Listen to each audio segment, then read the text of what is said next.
When you hear the words rethinking the dollar, what's the first thing to come to mind? The first thing that comes to mind is someone's thinking. Mm-hmm. All right, and that's really the critical part. And it's not just rethinking the dollar; it's rethinking money.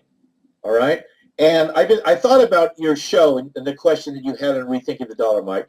And the metaphor that came to me was like this: all of a sudden, let's say you go to sleep and you wake up and somebody's replaced your blood with plasma, Mm-hmm. right? And the plasma does so, and you don't notice it.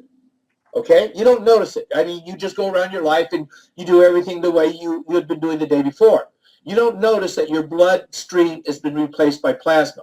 All right, something different than was there the day before. And this is like money. When they switched money, when they switched the dollar, because the dollar hasn't always been like the dollar it is today. In 1913, it was like an infusion of this artificial plasma.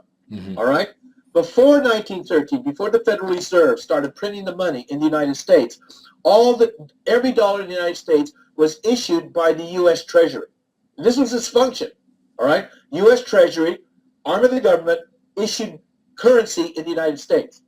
In 1913, the Federal Reserve, a private corporation, basically, in league with a bunch of European banks, put together in the United States something called the Federal Reserve.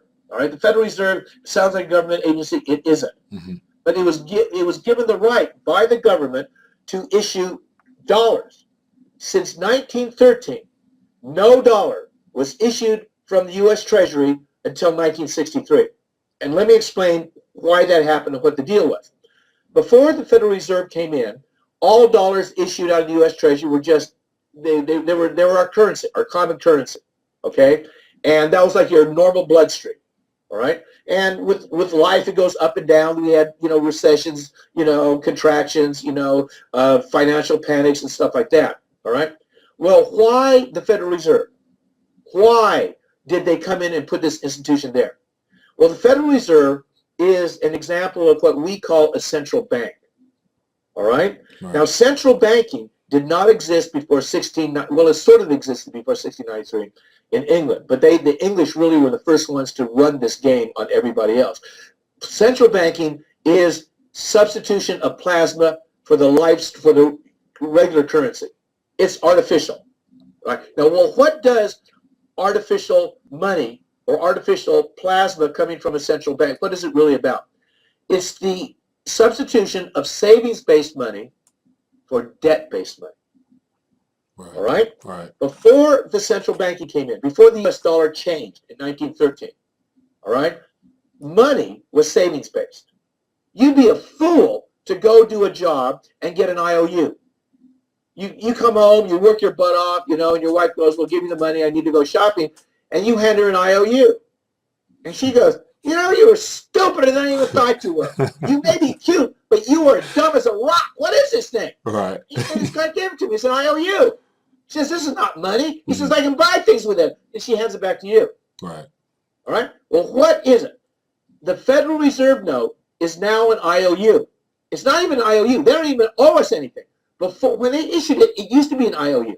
You could take this theoretically to the Federal Reserve and they'd give you gold. Right. All right? In England, they gave you silver in exchange. All right? And they knew nobody was going to exchange it. Because once they put it into circulation, it looked like money. It acted like money. But it was really that artificial plasma. Yeah. Well, what is the difference between this, quote, new money, what you call rethinking the dollar, and the old money, the real money, the real money that used to go through our veins, all economies before this artificial money got put in? Well, the artificial money is issued by central banks in the form of debt. It's debt-based.